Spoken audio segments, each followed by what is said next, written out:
मंत्र जपम करिष्ये।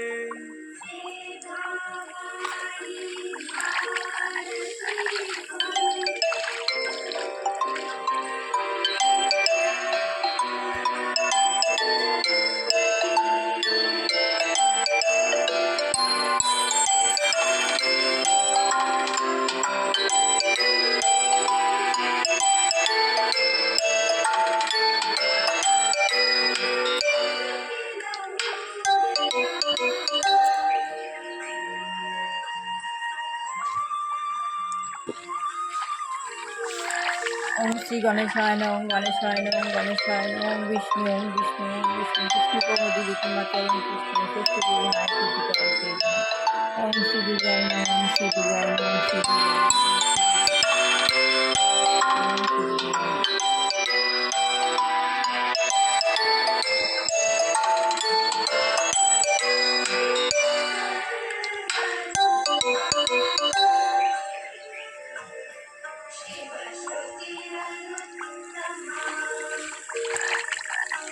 ओम श्री गुरुदेवाय नमः ओम श्री गुरुदेवाय नमः ओम श्री गुरुदेवाय नमः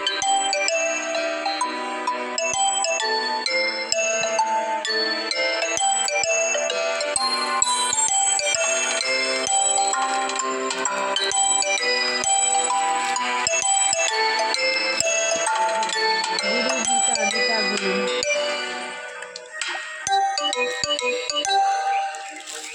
ओम माँ सरस्वती नमः माँ सरस्वती नमः माँ सरस्वती नमः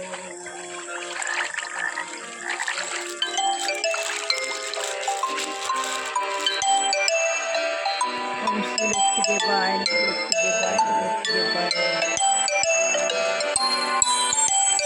ओम साई बाबाय नमः साई बाबाय नमः साई बाबाय ओम आवाहन जनादि नमः जनादि पूजन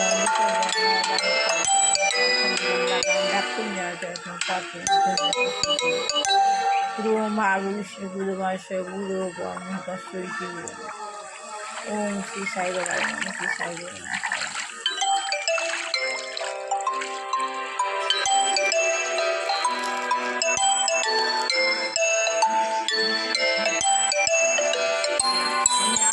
লাভের পন্থা বইটা করছি যতদিন না শেষ হচ্ছে ততদিন বিচার করবো না আত্মজ্ঞান লাভ আমাদের করতেই হবে আমরা এসেছি একা জন্য আমাদের আত্মজ্ঞান লাভ করতেই হবে। তাহলে শ্রী প্রভুপাদ, এটা হলেন শ্রী প্রভুপাদ। প্রভুপাদ বলছেন, হ্যাঁ, গুরুর সন্ধান করা খুবই ভালো। প্রভুপাদ বলে গুরুর সন্ধান করা খুবই ভালো, কিন্তু আপনি যদি একজন সস্তা গুরু চান অথবা আপনি যদি প্রতারিত হতে চান, তাহলে আপনি অনেক প্রতারক গুরু পাবেন। গুরু বলছে, প্রভুপাদ বলছেন গুরু সন্ধান করতেই হবে, খুব ভালো গুরু সন্ধান করা, কিন্তু আপনি যদি একজন সস্তা গুরু চান অথবা আপনি যদি কোনো প্রতারিত গুরু চান, তাহলে আপনি অনেক প্রতারক গুরু পাবেন, পেয়ে যাবেন অনেক গুরু। কিন্তু আপনি যদি ঐকান্তিক হন তাহলে আপনি ঐকান্তিক গুরু পাবেন।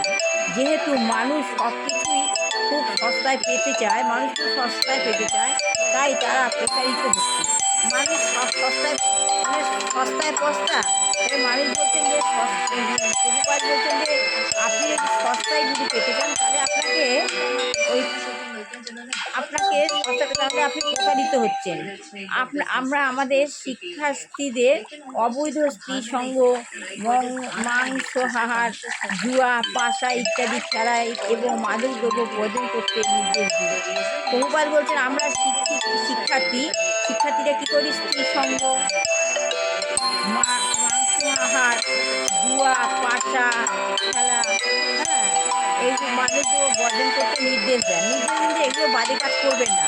মানুষ মনে করে যে সেটা ভীষণ কঠিন, মানুষ মনে করছে যে এগুলো বাদ দেওয়া খুব কঠিন, একটা অনর্থক ঝামেলা, এটা একটা অনর্থক ঝামেলা। মানুষ আনন্দ ফুর্তি করে মদ মাংস খাবে, কিন্তু এটাকে মানুষ ঝামেলা মনে করছে। কিন্তু কেউ এসে যদি বলে তোমরা যত সমস্ত অকর্ম করে চলেছ সেগুলো সব করে যাও, আবার কেউ যদি এসে বলে তোমরা যত অকর্ম করছো সব করে যাও, কেবল আমার থেকে মন্ত্র নাও।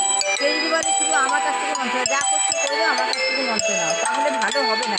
কিন্তু তবু তাদেরকে প্রবঞ্চনা করছে, যা করছো করো, আমার কাছ থেকে মন্ত্র নাও, তাহলে মানুষ তাকে খুব পছন্দ করবে। মানে গুরু যদি এরম হয় যে তোমরা যা করছো করো, কিন্তু আমার মন্ত্রটা নাও, মানুষ তাহলে খুশি হবে। আসল কথা হচ্ছে মানুষ প্রতারিত হতে চায়, মানুষ নিজেই প্রতারিত হতে যায়, তাই প্রতারকেরা আসে, তাদের কাছে আসে। কেউ কষ্ট স্বীকার করতে চায় না, কেউ মদ মাংস খাবো না, আনন্দ ফুর্তি করবো না, এগুলোকে ঝামেলা মনে করে। এই জন্য কেউ কষ্ট করতে চায় না, ওগুলোকে কষ্ট মনে করে না, এগুলোকেই মনে করে যে মানব জীবনের উদ্দেশ্য হচ্ছে কষ্ট স্বীকার করা, মানবের উদ্দেশ্যই হচ্ছে কষ্ট স্বীকার করা, তপশ্চর্য পালন করা। কিন্তু সেই তপশ্চর্য পালনে কেউ প্রস্তুত নয়,